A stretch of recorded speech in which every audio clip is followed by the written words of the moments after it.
İyi günler arkadaşlar. Kanalımıza hoş geldiniz. Bugün yine sizler için yepyeni videolarla karşınızdayım. İki başarılı oyuncularımız Elçin Sangu ve Barış Ardus'tan güzel paylaşımlarını sizler için hazırladık. Elçin Sangu, Sevdim Alabora, Yalancı ve Mumları, Kiralık Aşk, İyi Günde Kötü Günde bu dizilerde rol almış ve herkes tarafından çok beğenilmiştir. Biz de Elçin Sangu ve Barış Ardus'tan en güzel sempatik fotolarını sizler için hazırladık.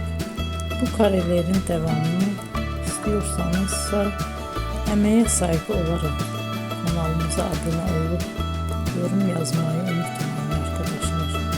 Teşekkür ederim.